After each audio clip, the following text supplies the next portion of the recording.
on GB News.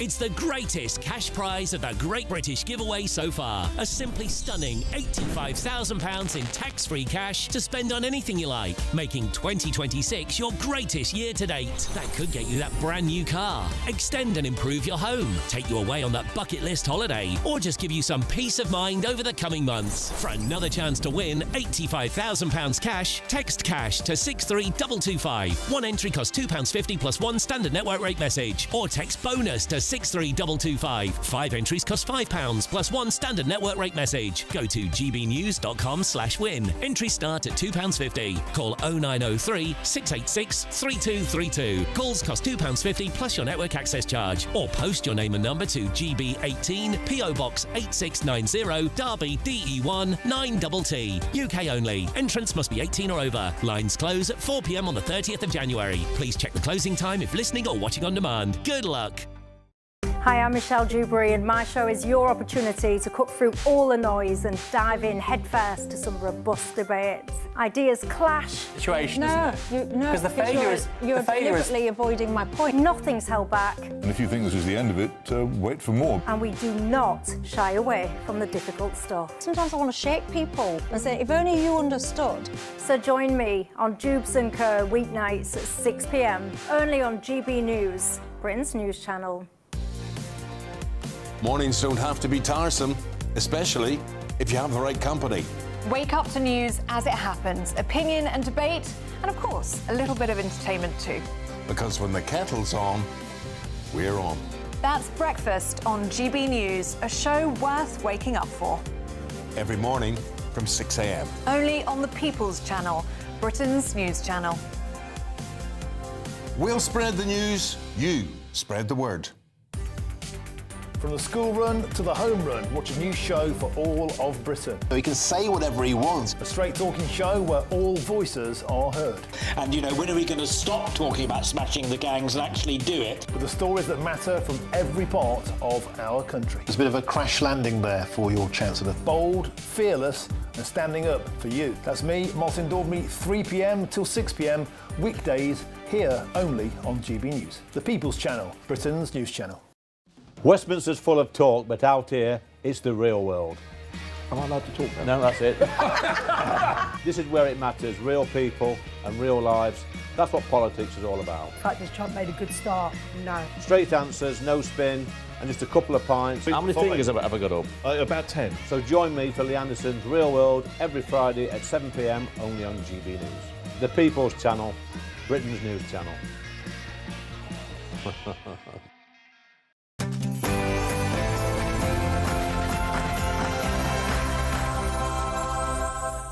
Hello, good evening. It's me, Jacob Rees-Mogg, on State of the Nation tonight. The BBC is not just a broadcaster. It is a national institution that belongs to us all. BBC is back in the news for all the wrong reasons. The Culture Secretary, Lisa Nandy, is exploring making the BBC tax-free or discounted for benefit claimants, which means workers paying for shirkers. Millions are already opting out of the fee, yet the burden falls on those who comply. With paywalls, ads and subscriptions on the way, is it time to scrap the licence fee altogether? Also, referendum to leave the EU. We are absolutely clear now that there is no way that the Remain side can win. the UK is rejoining the EU's Erasmus scheme at a cost of nearly £570 million a year, almost double what we paid before Brexit. But as we already have the Turing scheme costing just £105 million and working globally, why are taxpayers putting the bill for an EU scheme they voted to leave? Is this another attempt to undo Brexit by stealth? Also tonight, speed cameras have always been a con, placed deliberately to rake in the most money from motorists, not for road safety. But now we know that thousands of drivers were wrongly penalised for speeding. So are we adopting a policy of guilty until proved innocent? If the technology goes wrong, is it time to rethink the use of speed cameras altogether? Plus,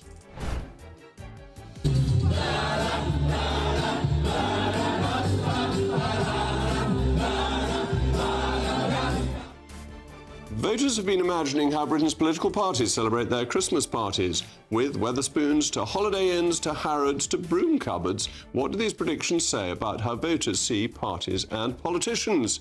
State of the Nation starts now.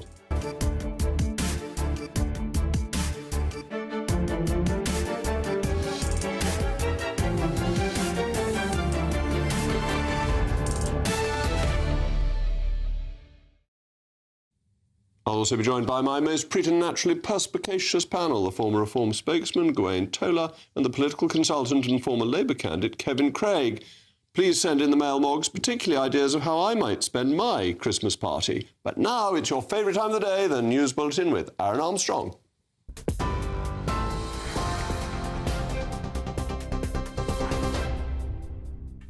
Thanks, Jacob, and a very good evening to you. 2 minutes past 8 here in the GB newsroom. 2 people have been arrested at a pro-Palestinian protest in London after shouting slogans involving calls for intifada.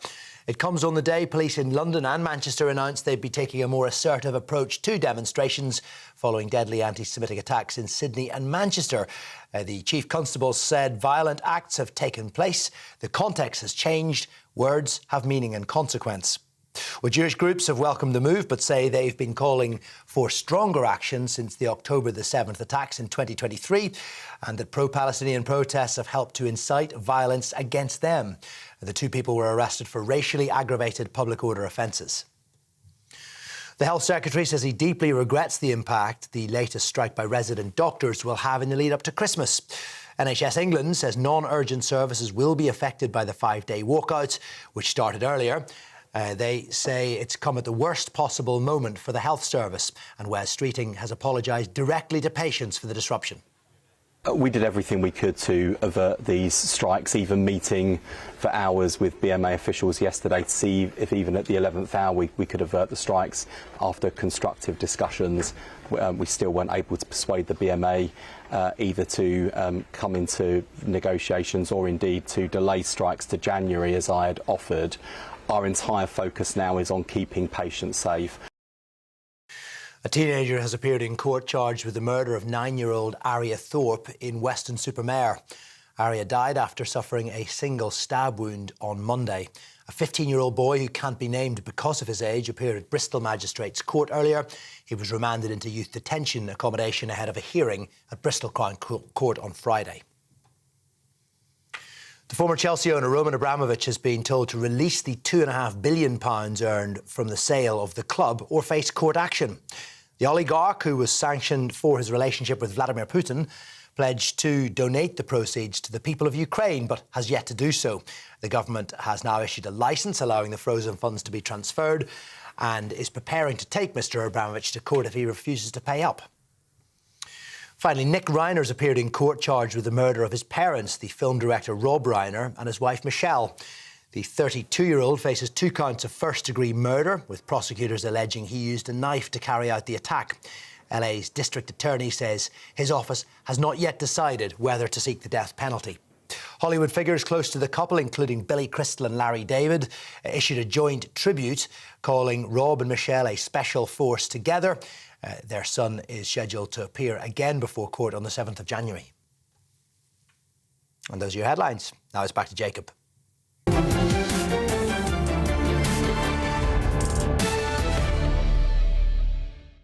Welcome back to State of the Nation. The BBC is facing another crisis today. It's been revealed that the Culture Secretary, Lisa Nandy, ahead of the BBC's 2028 charter renewal, plans to keep the licence fee at £174.50, but those on benefits will get it for free. Ms Nandy said this after the Green Paper was announced. This Green Paper is about what sort of country we want to live in. Do we want to live in the sort of country where we have an institution that can protect and uphold trusted news, that can reach every corner of the country, that can help bring us together and understand one another, an institution that belongs to us all? Or do we want to go to a much darker place as the country? BBC is fundamental to the health of our nation, and we want to make sure that we put it on a firm footing for decades to come. Did I really hear her say the BBC is fundamental to the health of our nation? Have we got to worship at the shrine of the BBC as well as that of the National Health Service? It goes from bad to worse. After months of embarrassment for the BBC and repeated failures to provide the impartial journalism taxpayers expect, new targeted concessions are being explored, possibly offering discounted or free licences for people on benefits, while working households could be asked to pay more tax to fund it. Taxpayers are already at risk of paying more for the BBC failures if they have to pay out to Trump. Suing the BBC for putting words in my mouth, literally, they put words in my mouth. They had me saying things that I never said, so we'll be bringing that lawsuit. A lot of people are asking, when are you bringing that lawsuit? Even the media can't believe that one. They put words in his mouth. If President Trump succeeds in suing the BBC for £7.4 billion, there's only one place the BBC can find the money: the taxpayer. When taxes have risen by £30 billion, working people who are already struggling with mortgages, rent and energy bills can now be asked to subsidise television viewing for shirkers. They're watching television so much rather than working. The government insists the licence fee, or BBC tax, is tried and tested, despite the fact that millions of households are now opting out. The number of people paying has fallen, so the burden increasingly falls on those who comply, largely middle-income, often older working families, many of whom may not watch the BBC much because they probably prefer GBNews. The government is pointing to international models like Germany, where benefit claimants can be exempted. Why should households that are working and paying taxes shoulder even more to make up for those who don't contribute? If they had less telly to watch, they might get out and do a job. Is this the latest sign of Britain becoming a nation on benefits? Last month's budget increased welfare spending by £12 billion, while taxes continue to rise. At the same time, programmes such as Strictly Come Dancing could be placed behind paywalls. Advertising could appear on the BBC for the first time in its history. Jolly good thing. And older content on the iPlayer may move into a subscription model, like Netflix. These proposals, in and of themselves, are pretty good, I think, but they highlight the unavoidable fact that the licence fee is unnecessary, unfair and outdated. Millions of households refusing to pay, yet the proposals want to shift the burden to those working and paying, while offering free access to those who idle at home. It's a punishment for following the rules. There's plenty of free media available. You don't need a licence to watch GB News on YouTube after broadcast. Podcast radios, streaming platforms, free-to-air TV channels can all be watched as long as you don't watch them live or recordings of live television without a licence fee.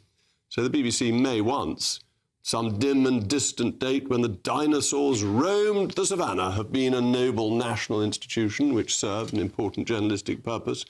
But today it's an embattled organisation after enduring so many scandals. Its standards have fallen and it doesn't deliver value for money. It should not be a legal obligation to fund it. It's a question about fairness and responsibility. Why should workers be asked to pay for shirkers? Moving to a system that reflects the realities of modern broadcasting would be far more sensible. As always, send in your messages. Let me know at mailmog@gbnews.com. Now I've got my most preternaturally perspicacious panel, Gwaine Tola and Kevin Craig. Well, come on, Mr. Perspicacious. This is too much, isn't it? That we've been hammered with tax rises. All the money's going to people on welfare. And now Lisa Nandy, who I always thought was one of the more sensible Labour ministers, is saying, let's give even more to people on benefits and take it from people who work and play by the rules. Yeah, well, I have to say, Jacob, sometimes it's very difficult to listen to you ranting at the BBC. I don't know why you or many behind the scenes at this channel hate the national broadcaster so much, but £169.50 a year is the licence. £174.50. Is it really? Yes. Where's that fiver gone? Keeps on going up. There's Labour cutting, you see, for people already. And the BBC, this is a consultation. You were fair. There are some elements of it that we all welcome, consideration of advertising revenue. I mean, the BBC generates billions a year of inward income for this country. The principle that we don't ask those on benefits who are already struggling to pay, there's a very high level of non-payment, which is not good. This is a principle that happens in Germany. And we also have the principle of, for example, of not asking pensioners to pay for it. This might be a logical next step. No, we don't. That went, because the BBC refused to pay for the over-75s. So it fell on the BBC, and they said, no, we'll make the over 75s pay unless they're on pension credits. Right, so if they're on pension credits... But not all pensioners. OK, but not all... And over 75, not over 67. Right, but I mean, millionaire pensioners don't need assistance, but some pensioners in poverty who are very lonely, would benefit from this. So I think it's a fair debate, but you're so aggressively anti-BBC, Jacob. Can I suggest... You see, I think the BBC has been ruined by the licence fee. In 1990, it dominated the UK for sport, for drama and for news. It lost sport to Sky, drama to Netflix. It's just got news left. And this is because it had one set revenue and it couldn't diversify. Fair point. And I haven't only been saying this recently, I've been saying this for a long time. Yeah. And I think the licence fee has held the BBC back and therefore it's lost its excellence. That's a very interesting argument because it lost sport and a lot of big events because of inability to compete with major platforms. And I think that's a very well-made point. But the actual licence fee being made not 100% chargeable to some low-income groups, I don't share your anger on that. I'll tell you why I think that's so unfair, is that I think it's, dare I say, it's an odd thing for me to say, it's a very old-fashioned view of television that if you go back to 1980 and there was a licence fee and all you could watch was licence fee, that it was a lifeline for people. But now people can get all sorts of entertainment and news with video without watching something that makes them liable for a licence fee. It's not the cut-off that it would have been in previous times. Yeah, well, I think the debate there is about the scale of what the BBC offers, which you may like or not like, but the scale of it that it offers to so many people, the reach, the international reach, is vastly different to an independently owned channel like this. Well, let me bring you in, because the former, well, he may just be former, he's in and out Director General, laid down a challenge to people to say you couldn't go a fortnight without the BBC. I found this extremely easy to do. I deleted it as my go-to news outlet. I stopped listening to Radio 4 and listened to the Times Radio. We don't need the BBC in the way we used to. Honestly, I think that the BBC became very complacent and very arrogant. It also, I think, and this is one of the good things about the BBC, but also one of the really bad things about the BBC when it comes to BBC News. Its domination of local news through the internet, through its BBC website, has killed local newspapers. And I think that is an appalling thing that's happened up and down the country, where local newspapers who used to go to court cases, used to follow things of this sort, the BBC, BBC Dorset or BBC Lincolnshire, they don't cover the nitty-gritty of local politics. And yet, because it's free for view, free for go on the website, it kills local newspapers. And I think that's a very bad thing for accountability, for democracy and things of this sort. I think actually Can I say one thing on that? It's not actually an argument, just a point is that I think you're right about local newspapers being in real decline. I think it could be as much to do with how young people consume their news. And that may be so, but it also is the fact that why pay for your local paper when you can get most of the news for free?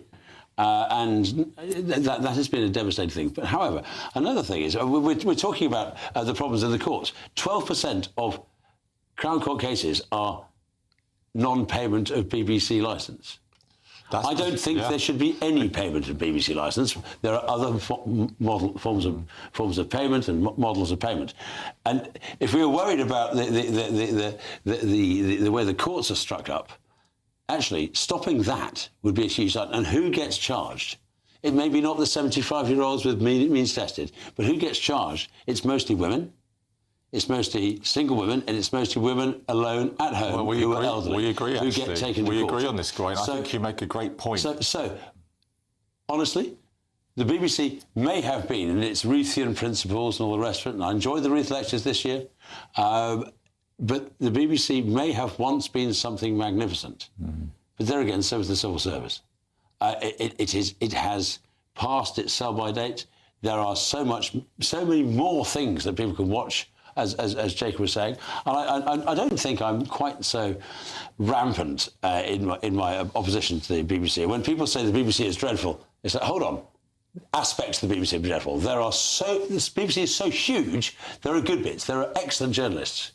But the mood, the impression, the tone is largely in one direction. Well, I can agree on that last point. I've just did an interview for the Westminster, our special edition in the new year, on restoration and renewal in the House of Commons, and that is... There are some superb people on it, and they make some excellent programmes. But the establishment, the monolith. But it's the structure of it that I object to. Anyway, we'll no doubt come back to this again, and we're very lucky he is still the Director-General. Sorry, I thought he'd resigned, but never mind, you stay on in the BBC even when you've resigned.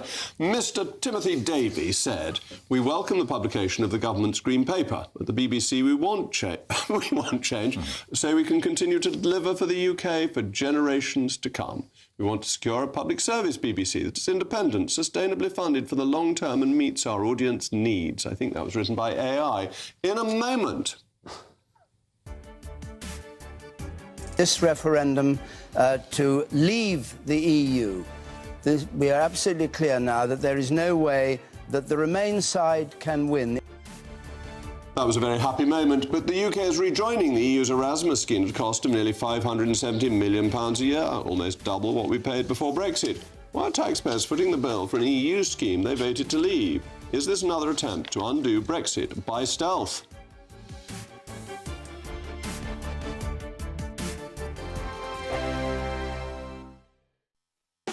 You want to know what's really going on in the corridors of power? Labour don't know what to do with you half the time, and that makes you quite lethal in the chamber. Get behind the headlines with Chopper's Political Podcast. Join me, Christopher Hope, as I sit down with the great and the good of British politics. We'll see where this ruling takes us. These are the stories shaping our nation. Chopper's Political Podcast, available now on all platforms. Listen in and stay ahead. GB News Breakfast, every day from 6 a.m.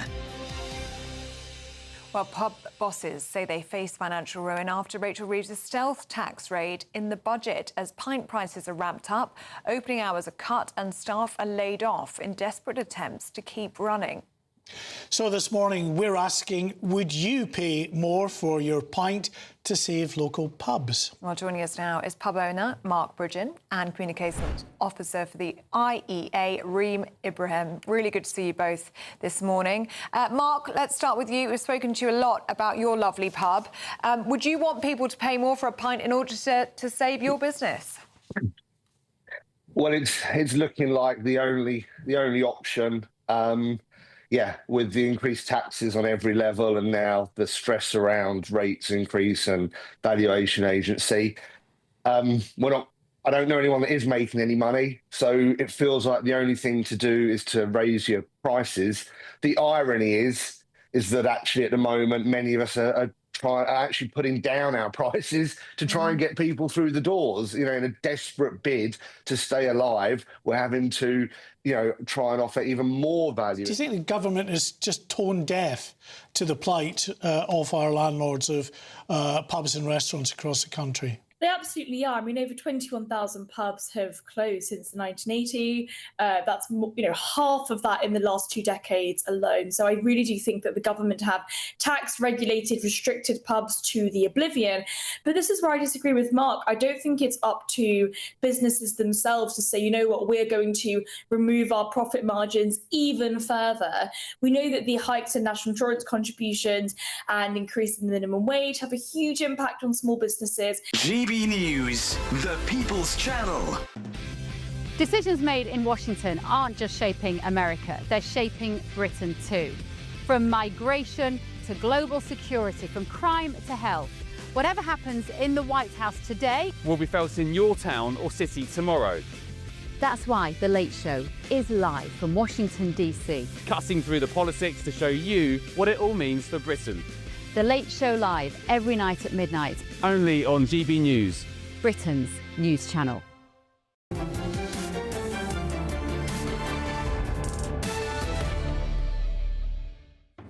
Well, I'm still Jacob Rees-Mogg, and we were talking once again about the BBC and benefits and all that's going on with that. And the mail mogs have come in by radio wire waves, I should think. Neil says, when I started my career at the BBC, the finest example of public service broadcasting in the world descended into an organisation that is unfit for purpose. Editorial balance has long gone, and the woke anti-Semitic rhetoric is now dominating the output. The lefty champagne socialist agenda is clearly evident for all to see, and the damage that it is doing to this country is totally unforgivable. And John says, I do think it's time for GBN to stop referring to those of us who are now without work as shirkers, please. I've paid in for 45 years and lost my job in April. I'd die of shock if I ever got a proper opportunity again. I'm at college part-time, now getting retrained to do something else, but I'm a while away from being qualified. Well, John, you're obviously not a shirker, you're retraining, but there are people who play the system and have made welfare a lifestyle choice, and it's unfair on those who work when people do that. Today, we learned that the United Kingdom is rejoining the Erasmus scheme, the EU's study abroad programme, at a cost of nearly £570 million a year, which could rise to £1 billion after the first-year discount has been removed. That would be over 3 times what we paid before Brexit. When we left the EU, ministers scrapped Erasmus because it was poor value for money. Since then, we've been running the successful Turing scheme, which costs around £105 million a year, reaching students globally and delivering better opportunities. So if Turing is cheaper and better, why are taxpayers again paying for an EU scheme they voted to leave? Is this another attempt to reverse Brexit by stealth, regardless of the cost? Well, I'm joined now by the economist Catherine McBride and my panel, Kevin Craig and Gawain Tola. Catherine, thank you for coming in. This is basically shoveling money to the EU, isn't it? What do we get in return? There is no other way of describing it. When we were in Erasmus before, it cost €144, a million euros rather, for 55,000 participants to get involved. And we seemed to get a lot more. It was about 2/3 coming here than going there. So it was really not a big deal. Suddenly, when Boris was leaving, they offered us a deal for 7 years at $2 billion, which is about 285 million a year. Suddenly, the price is now 570 million. And when the discount is over, it will be 810 million per year. And this is something, A, we never really used, and B, this is a country that doesn't have any money, and we have to borrow this money to give to the EU for something that no one will really use, other than teachers. You know, that's the weird thing. People forget that this openness to any age group means that a lot of the people who love it so much are often not the students, it's the teachers. So the main Erasmus scheme beforehand meant lots of foreign students coming to the UK, whereas Turing is exclusively for British students being educated abroad. Yes, exclusively. And it's incredibly good value for money. And the people I know in the university system all tell me that their students would prefer to go on a Turing scheme, because also Erasmus is quite short term. It only let people go for up to 12 months. So you weren't going to study and do a full degree. You know, often with the vocational training, it's measured in days. So the vocational training is for like 30 days, where if you're a nice middle-class student and you're going to learn French or whatever, you get a full year. So it's really ridiculous. And Turing is longer. Oh, yeah. And cheaper. And more people. We were doing, what, about 43,000 people a year on Turing for £105 million against, what's it going to be, 15,000 Britons going abroad on the...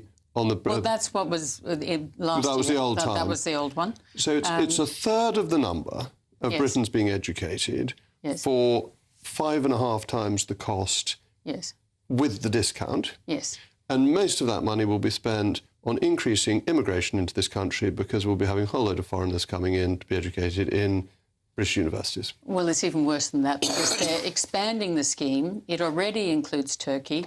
And last year, 55,000 Turkish students used Erasmus to go to the EU. And they're going to let the rest of North Africa join. So Morocco and Algeria and Egypt will also be joining. So it could be a lot of students coming to the UK because, well, the Moroccans will generally have French as a second language, so they'll probably go to France. But the Egyptians will probably come to England. And will they be allowed to work when they're here? Well, under all students, I believe, can work for a certain number of hours. So we are going to be bringing in more backdoor migration through the Erasmus scheme, and we're going to be paying over £500 million for the privilege? Possibly. Certainly we'll be paying the money. Without a doubt, that's going to happen. Our government is so stupid. The EU must laugh hysterically when they leave the room, knowing that they've picked their pockets completely. I cannot believe that they signed up to this. Kevin, is there anything to be said in favour of this? Yeah, I mean, I think the level of debate to say our government is so stupid is not a very deep economic point. And so what's going on here... Which is unfortunately true. Well, it's not. But, I mean, that's just because you're having a right-wing loving, all of you. But the Erasmus programme is about encouraging education opportunities for British students. It's a one-year deal. The price is not fixed for future years. Many, many more students and possibly people in work will benefit than you've just alluded to in that last... I didn't interrupt you both. No, I'll let you have your say. I'll let you have your say. And I had to listen to things I really don't disagree with, so sorry. And here, the British government has actually got is working in partnership. It made a commitment in the manifesto to increase education and employment opportunities for our young people. And I know you guys don't like it, but this is actually an extension of the manifesto pledge, which will allow working class kids in families who watch and listen to this station to explore opportunities in Europe. And I think it's only for 1 year. It's the last year in a 7-year cycle. And I think it's really positive. All right, let me ask you some specific questions. Well, so let's go to the figures. Turing, 43,000. Erasmus, 15,000. So it's a third of the number for 5.5 times the price. I don't know it's a third of the number. How do you justify that? Because I think that from what I understand from the announcement today, there's going to be a larger number of students taking part. So I don't recognise that figure, which may be... all right. And then most of the people who will benefit will be foreigners coming to this country. Previously, it was 2 in for every 1 out. So we are actually paying for more Europeans to come into this country at a time when we've got a migration problem. Is that government policy when I thought it wanted to control migration? Government policy is to successfully bring down overall levels of net migration, this will add which to we're it. doing very well. But in this instance, this is about more students from the communities who listen and watch to this station having the opportunity to work and be educated abroad. That is the driving force for this. But it's not, because, Gwen, let me bring you in, because it's a European scheme, not an international scheme, so the parameters are narrowed from globally to just the old, failed European model. And Farage loves it, sorry to tell you. He loves it. Do you want me to read you it? Hold on. I'll let you speak. Sorry, go on. Bottom line is, Turing was excellent and has been extremely popular among students. But the idea that this is a project that's going to help working class people study abroad. If you look at how the Erasmus scheme was used prior to Brexit, it was certainly not working class people using it. It just wasn't, no matter how much you dream on. Actually, it just was, but you are absolutely wrong about this length of time. OK, the maximum is 12 months, but the vocational scheme is from 2 days to 30 days. So your working class children are not going to be having a year in Paris. But it was the other way around. They might be doing some of the other elements. The countries they went to were Spain, France and Germany. OK, all the rest of Europe doesn't count. And the sending institutions, top 3, were University of Glasgow, University of Bristol and the University of Edinburgh. So I really don't buy your working class kids. Well, maybe you don't, but Nigel does. So let me, as a Labour Party former candidate and supporter, quote Nigel. The Erasmus programme does excite a lot of young people because it gives them opportunities. And do you know something, says Nigel, we can be part of Erasmus, we can do student exchanges and do all the normal good things that good neighbours do. This is from 2018. This is 2018. Oh, OK. Yeah, this is from 2018, before the creation of the Turing scheme, which... I'm from the EU. My worst enemy. The thing is, this is Nigel approving, and not just because we've left the European Union doesn't mean that people can't do education exchanges. But then we created a Turing scheme, which was far better deal for British students. Yeah. And the fact is, under Erasmus, far more, 2 times more, foreign students come to Britain than the British students go abroad. And we pay double now for the privilege. What's good for us? This is going to increase. The aim of this today, as negotiated by Nick the Minister, is to increase the number of British students taking advantage of this. And you have no evidence for your assertions about this won't benefit working class people. Well, it didn't last time, so why is it going to There's thousands of working class Brits. The Minister who did Nick this. is Nick Thomas-Simmons, I know, who's it's been actually a a long most day. charming You man. like him, Yeah, I do. He's Yes. very nice. The bottom line is the evidence from Erasmus prior to. Talks with fork tongue. He's a most charming man. Double-barreled tongue. But I just want to check, where are your figures from, Catherine? Because I think our viewers will want to know the source you've been quoting. This is, you can go into this. This is very easy to find with AI. It's from the European Commission. It's Erasmus in 2020. Erasmus Plus, even. It included vocational training. It included teachers, adult education. Everything they're claiming is new was in it before. And it's so that's that one. But we're paying double.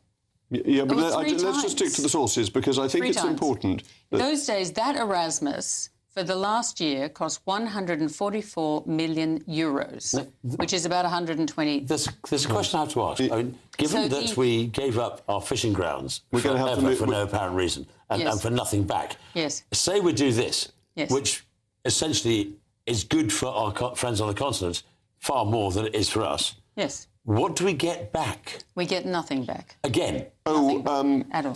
Keir Starmer will get the Napoleon Prize or the Charlemagne Prize, whatever it is. Better employment opportunities, better experience of Europe, better life opportunity. You giving can up also- there. Catherine, thank you very much. Yeah. I think it's so important. You can also that- find that- the that- higher education. They publish how many students came here when we're back in 2020. You can look that up too. But Kevin questioned where your statistics were. I think we have established Well, that he the should also statistics are read very good. The government website, which is pages and pages, it goes on for a long time, explains all of the different schemes, how long they'll last, how to apply.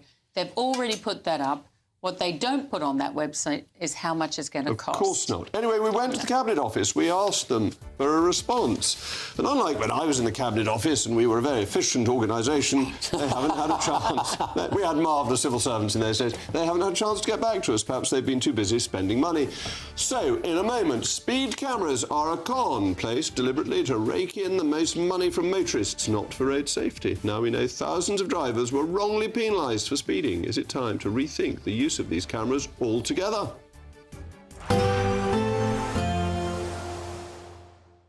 Dinner under the stars tonight? That reminds me of our travel insurance. You mean all clear skies? All Clear Travel Insurance sponsors GB News Travel Destinations Forecast. Hello, are you heading away for some sunshine? Well, it's quite wet actually across parts of Spain, Italy and France, as well as the Canary Islands. We've got some very unsettled weather, a risk of showers for Tenerife through Thursday and a risk of outbreaks of heavy rain and thunderstorms spread across Spain, Italy and France through Thursday. It does look a little bit drier to end the week, and across eastern areas of the Mediterranean, there's plenty of dry weather to come through Friday and into the weekend. Bye-bye. All Clear Travel Insurance sponsors GB News Travel Destinations Forecast.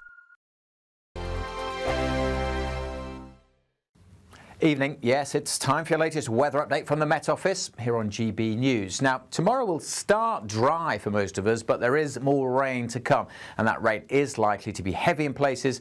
We have Met Office warnings in place for the rain. Initially caused by this weather front, it's been only slowly tracking its way across the country through the day today. Very wet still over Wales and southwest England, but it is turning drier here through this evening. That rain working into eastern parts of England, where it should also tend to fizzle through the early hours. Showers continue to pack in across much of western Scotland, but as I said, many places will become dry by the time we get to dawn as temperatures drop down into single figures, but generally that's still pretty mild for this time of year. So a largely dry, largely cloudy start. Should see some sunny spells across parts of Scotland in the morning. Quite grey though in the south, but the overnight rain may still be lingering across parts of Kent, and it won't be long before the next batch of rain arrives. For Northern Ireland, much of northern England, good part of Scotland, it's a dry, fine, bright start. There will be some showers just moving in across the northwest of Scotland. And then as we go through the day, the winds will strengthen and the next area of rain will arrive. Coming into the southwest of England, initially spreading right across the south of England, then into Wales. Brighter colours where we're seeing heavier rain, likely to cause further disruption. It's been very wet, of course, recently, so this extra rain may cause further flooding, certainly disruption on the transport network. A lot of spray, surface water on the roads. It all moves northward, so most places soggy by the end of the day. The exception may be northern Scotland. Also very gusty and blustery times through tomorrow in the southwest. A bright breezy day though for Friday, something of a respite. Many places seeing sunny spells across England and Wales. A lot drier here. Still a fair few showers across northern Scotland and northern parts of Northern Ireland. But overall Friday is a drier day. But do look out for the heavy rain tonight and again tomorrow. Those Met Office yellow warnings are on the Met Office website. Exciting news. Every Friday, my Patrick Christie's Tonight Show is going to have a twist to it. We're welcoming some special guests. You. That's right, on Fridays I'm going to be doing my show in front of a live studio audience because this show is about you and what you have to say. It's going to be the same big debates, same big topics, same big opinions. But every Friday night at 9 p.m, you are invited to come on down to Patrick Christie's Tonight to be a part of the action. Only on GB News, the People's Channel, Britain's news channel. Hi, I'm Michelle Dewberry and my show is your opportunity to cut through all the noise and dive in headfirst to some robust debates. Ideas clash. Situation, no, isn't it? No, because the failure is... You're deliberately avoiding my point. Nothing's held back. And if you think this is the end of it, wait for more. And we do not shy away from the difficult stuff. Sometimes I want to shake people and say, if only you understood. So join me on Dubes & Co weeknights at 6 p.m, only on GB News, Britain's news channel.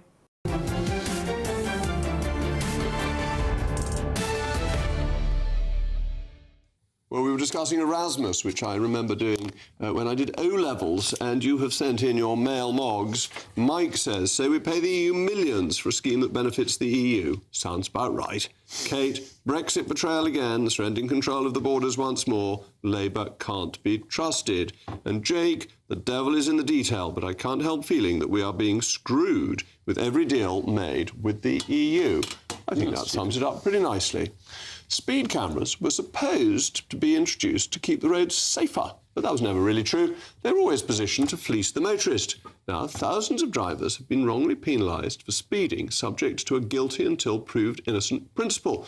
Faulty cameras have led to fines, points and bans, with some drivers saying they know they weren't over the limit, but it was too burdensome to appeal. If the technology gets it wrong, where does that leave trust in the highway code? And is it time to scrap the cameras altogether? Well, I'm joined now by the criminal defence lawyer and road safety specialist, Nick Freeman, also known as Mr. Loophole. Nick, thank you for joining me. I've always been very suspicious of speed cameras because you notice that they are placed on steep hills and where people are most likely to be finding it quite difficult to keep to a speed limit. It's always been, hasn't it, a catch penny to get motorists. I think, Jacob, what you're saying is they're a cash cow, and I think they have certainly become a cash cow. They originally were designed to ensure they were placed at accident black spots, and I think most motorists would agree with that. But we're in a situation now where literally we're obsessed with how fast we're going. We're reliant on a system of robotical policing, and the authorities largely ignore all the other aspects of driving. So we have motorists who are literally glued to their speedometer and ignoring other serious aspects. And in my view, as someone who unfortunately has to travel about 50,000 miles a year on our roads and have done for about 40 years, I've never seen driving as bad as it is now. People seem to be completely unfamiliar with the highway code, unfamiliar with the rules of the road, and there's no one there to enforce it. So I think it's time for a rethink. And these speed cameras that have been shown now to be faulty, that they didn't account for the change in speed limit on smart motorways. Motorways are our safest roads. There's never been any reason really for them on motorways other than the cash cow element, has there? They're not black spots on motorways. They're definitely not black spots. I mean, as you're aware, most of the motorways, you actually struggle to get up to the speed limit. It's very rare that you can actually get up to 70 miles an hour because the congestion is so heavy. So we have them placed so that your average speed is measured literally as you go from top to bottom. As I say, that just increases an obsession with how fast you're going and largely ignores all the other features. And when you think about the amount of crime, the number of criminals are going up and down the motorway, the drugs, the guns, the fact that they're under the influence of drugs, under the influence of alcohol, all these aspects now go largely untouched because we are a state which is obsessed with speed. And, you know, speed is one aspect of bad driving. There are so many other aspects which now, unfortunately, are largely ignored. And what's happened recently just completely destroys the public trust in these cameras and makes the public believe, makes the drivers believe you're just here to fleece us because we're easy prey. And when you're driving on the motorway, you see people who stick endlessly in the middle lane, people who overtake on the inside, all these things that are quite dangerous driving techniques that the police are never there to do anything about. And it seems to me with speeding, when it was enforced by the police had discretion, and they would stop people who were driving badly rather than people who were just going a little bit over the limit. Yeah. I mean, look, there is a tolerance zone. The tolerance zone is 10% plus one, so drivers are allowed some latitude. But, you know, the idea of a motorway is to get from A to B quickly and safely. The 70-mile-an-hour speed limit, I think, was the maximum speed of the Ford Anglia, and that was, I think, late 50s, 1957, 58. Cars have come on a great deal. What is the point in having motorways where we're now reducing the speed to 40 miles an hour when it's empty, 50 miles an hour when it's empty, the constant variance in speed, which again increases the obsession with speed. It just doesn't make sense. The motorist needs to be trusted to drive safely. And in my view, one of the things that needs to happen is because there are so many people who are on our roads now who have never actually taken a UK test, and we need to revamp the UK test, is to have a test on the highway code at least every 10 years. And if you don't pass that, then you don't drive. It's as simple as that, because people are largely completely unfamiliar. You talked about lane hogging. We have 4 lanes. We've spent millions and millions of pounds on establishing an extra lane. And what happens is lane 1 is completely devoid of traffic. It's astonishing. And so what's happening is people are sitting in lane 3 with lane 1 and 2 completely empty. And, you know, you come up behind them, you're patient, you indicate, you flash. They don't even understand what you're talking about. Is it legal to overtake on the inside on a 4-lane motorway if somebody's doing that? Well, look, the short answer is it is illegal. But if the inside lane is travelling more quickly than the outside lane, then it is legal. So it depends on the particular circumstances. You know, the cameras don't have a discretion, do they? But they don't deal, unfortunately, with lane hogging. We've started we've started. That was a bit naughty of me, Nick. Thank you for coming on. I've got free legal advice of you, which is probably very unfair of me, but I'm very grateful. A Department of Transport spokesman has said, we apologise to anyone who's been affected. Safety was never compromised. We are working with policing to ensure nobody is incorrectly prosecuted in the future. Enforcement is still in place and the public can remain confident. Oh, this is all rubbish. Any motorists who break the rules will be penalised when they've just penalised people who didn't break the rules. Liar, liar, pants on fire. In a moment.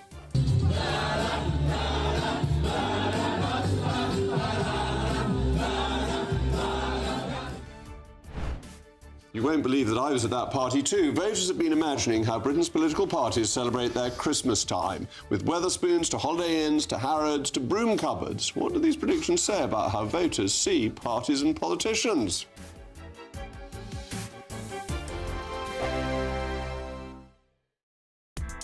Join me, Nana Akwe, for an informative, interactive news programme with a difference. It's fun. No, he didn't say that, Dave. I'm so surprised. I think there's an element of truth to that. Join me from 3 p.m. every weekend, only on GB News, Britain's news channel. From the school run to the home run, watch a new show for all of Britain. He can say whatever he wants. A straight talking show where all voices are heard. And, you know, when are we going to stop talking about smashing the gangs and actually do it? With the stories that matter from every part of our country. There's a bit of a crash landing there for your Chancellor. Bold, fearless and standing up for you. That's me, Martin Daubney, 3 p.m. till 6 p.m. weekdays, here only on GB News. The People's Channel, Britain's news channel. Westminster's full of talk, but out here, it's the real world. Am I allowed to talk now? No, that's it. This is where it matters, real people and real lives. That's what politics is all about. The fact has Trump made a good start? No. Straight answers, no spin, and just a couple of pints. How many fingers have I got up? About 10. So join me for Lee Anderson's Real World every Friday at 7 p.m. only on GB News. The People's Channel, Britain's news channel.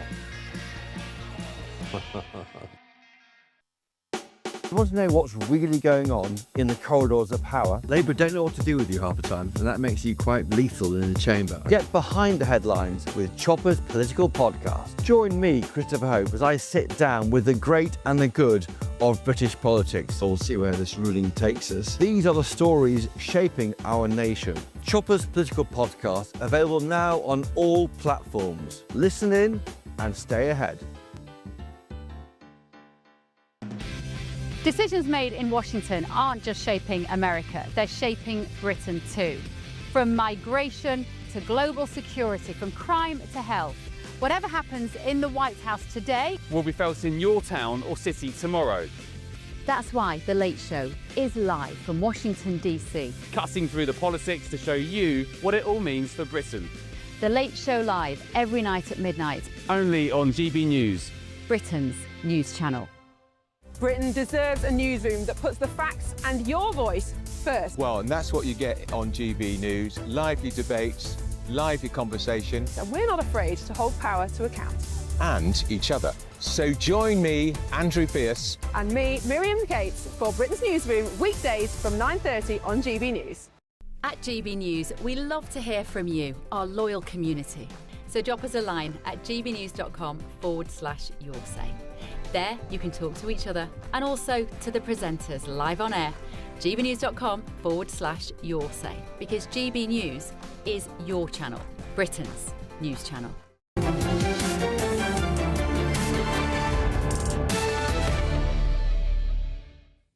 Well, as the Christmas party season reaches its annual fever pitch, Britain's voters have been giving their predictions for political festivities. Lord Ashcroft's latest research asked voters to imagine what each party's office Christmas party would look like. For Labour, they expect a dull get-together in a Holiday Inn off Junction 7 of the M6. Reform is either on the beach at Dover, wrapped in flags, throwing stones at small boat arrivals, or at Wetherspoons. Nigel Farage, as we know, is no stranger to a party. Look at this.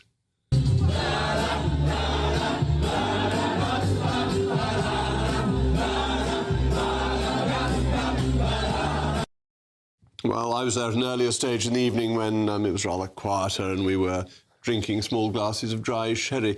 What about the Tories? Voters envisage a stately home, Harrods crackers, I'd recommend Fortnum's, never mind, and regrets in the broom cupboard the next morning. Why have they been anyway, pass me by. So, what do these caricatures say about how voters see Labour, the Tories and Reform? And are they accurate? Well, my cross-party panel is here. Gawain, representing Reform, will you be on Dover Beach throwing stones at beaches? And most distressingly, as I speak, the Reform Party Christmas party is ongoing. You're missing it. I am missing it. He hasn't missed all of it. And you're on the board of the party. And I'm on the board of the party. And what's more, it was encouraged that I did not go because I would, being such a terribly important chap, I would dampen the enthusiasm of the younger staff members if I was there. So you put duty ahead of pleasure. That is of course, always. However, up for a spoons party, absolutely. And if I'm on Dover Beach, it's ducks and drakes. It's not chucking things at boats. Ducks and drakes, actually, very good game. Yes. Kevin, I can't imagine you on the Holiday Inn on Junction 7 of the M6. I think you'd be doing something slightly more sophisticated. Businessman of your standing. Well, you're very kind, but I like the fact that voters have said that the Labour Party Christmas party is Keir Starmer in a Holiday Inn off the M6, on budget, modest, careful with taxpayers' money, focused on the job, getting up for work the next day, and not leaving a large bill for the taxpayers the Tories or Reform would probably have done. We pay for our own. Very solid. But boring. Very solid. Boring. We need a boring Prime Minister more than we ever have. We've got an AI image of it. It's good. I mean, I've been with him. He does like the odd tip. Also, he does like a drink. But he goes to pineapple. A low-cost, modest Christmas party and focusing on getting up for work. Typical socialist, the no guys fun. at Spoons, and Holiday Inn's way more expensive than Spoons. No, it's very reasonable. But it's and also, Jacob, I think the Conservative one, you've got to be careful about parties, OK? Because it got you lot into so much trouble. Well, I can tell my loyal viewers in Durham that I'm not going to be here tomorrow because I will be at the North East Somerset and Hanham Christmas party, where I have a feeling I shall be the guest speaker, which will be in Keynsham, I think in the Masonic Hall in Keynsham, and we will no doubt have turkey and all the trimmings. No, not even paint Masonic Hall. No. Okay. Strippers. It will be a very respectable event. Just checking. I hope we'll get a mince pie or two. No doubt. And I will speak about the failures of socialism. That's what you really need at a Christmas party, isn't it? My fear is, of course, that this government is so parsimonious, so miserable. They're bringing in some sort of Puritan banning of Christmas at some point in the next couple of years. Not this year, but I can see before 2029 an edict going out that Christmas is banned, music's been banned. Well, like Oliver Cromwell, but I want to test your knowledge of Reform members. Can we bring up the picture of the Reform Party again? Because I want to know who the middle figure is. This is an AI generated. Well, precisely, it's an AI generator. That's Tyson on the right and Farage on the left. And the person in the middle is probably me after a very heavy drink. Any better guess than that? I don't recall ever wearing a hat like that. Do we know? I think the hats are put on by AI. I think it's an AI put-up job. It's Lee Anderson, but it looked to me rather more like Lord Grantham from Downton Abbey, if anybody. So AI doesn't always work. I'm sure that Lee is Ethelwyn Tinsel in that way. Is it one of the many Conservative MPs that are likely to defect in the coming weeks, Jacob, that we don't know of yet? That could be possible, as opposed to if there are a couple of Labour MPs that are talking about it too. Totally different. Or going to your party. Well, if your party is still functioning. Zach is back. No, he's yes, not. people going to the Greens, aren't they? What? Labour defections to Greens. A NATO-hating leader that sounds like your party. Large. But what would a Green? With the power of all right, but what would a Green party look like? We know what the magician would do. He'd be doing hypnotherapy sessions and growing things. I dread to think because they're imagine a Green Christmas. Imagine your party. Well, they couldn't celebrate Christmas. They wouldn't be in the same room, would they? No. They'd be in three different rooms. The worst party I've ever been at was Jeremy Corbyn when he hosted some of Labour's remaining business donors after the 2019 election defeat in the shadow leader's office at the House of Commons, and his idea of extravagance was bringing out sandwiches in a Tupperware box. That's it. There's nothing wrong with Tupperware. I always used to take sandwiches in a Tupperware box to my I'm just saying what happened. I'm not. But it wasn't a party. This was to feed my. I take it there was no prosecco. There was nothing. But prosecco is also revolting. I cannot understand. I don't drink prosecco, but I have no problem with other people drinking. You wouldn't drink prosecco. You're a Bollinger man, surely. Prosecco Kevin, you disappoint me. Sorry, Jacob. Choices. Sorry, Paul Roger. Yeah. I like that too. Bollinger or Paul Roger, either most satisfactory. If anyone wishes to send them in to GBNews, the address is no doubt on the website or on the QR code we periodically show.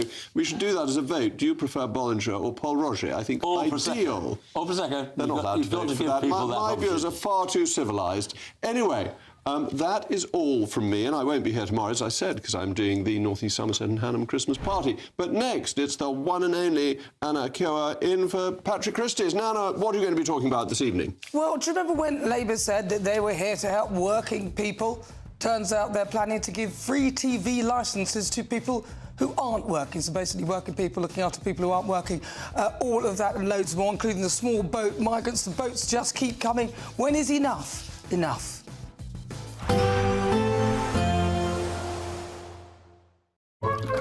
Warm and cosy, with a chance of zero visibility. Boxed Boilers sponsors the weather on GB News. Evening. Yes, it's time for your latest weather update from the Met Office here on GB News. Now, tomorrow will start dry for most of us, but there is more rain to come, and that rain is likely to be heavy in places.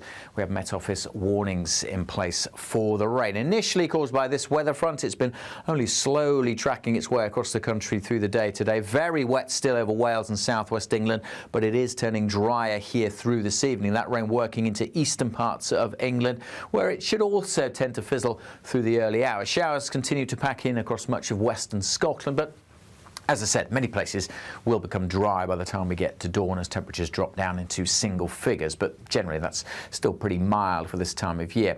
So a largely dry, largely cloudy start. Should see some sunny spells across parts of Scotland in the morning. Quite grey though in the south, but the overnight rain may still be lingering across parts of Kent, and it won't be long before the next batch of rain arrives. For Northern Ireland, much of Northern England, good part of Scotland, it's a dry, fine, bright start. There will be some showers just moving in across the northwest of Scotland. And then as we go through the day, the winds will strengthen and the next area of rain will arrive. Coming into the southwest of England, initially spreading right across the south of England, then into Wales. Brighter colours where we're seeing heavier rain, likely to cause further disruption. It's been very wet, of course, recently, so this extra rain may cause further flooding, certainly disruption on the transport network. A lot of spray, surface water on the roads. It all moves northward, so most places soggy by the end of the day. The exception may be northern Scotland. Also very gusty and blustery at times through tomorrow in the southwest. A bright breezy day though for Friday, something of a respite. Many places seeing sunny spells across England and Wales. A lot drier here. Still a fair few showers across northern Scotland and northern parts of Northern Ireland. But overall Friday is a drier day. But do look out for the heavy rain tonight and again tomorrow. Those Met Office yellow warnings are on the Met Office website. Warm and cosy, with a chance of zero visibility. Boxed Boiler sponsors the weather on GB News. It's the big one.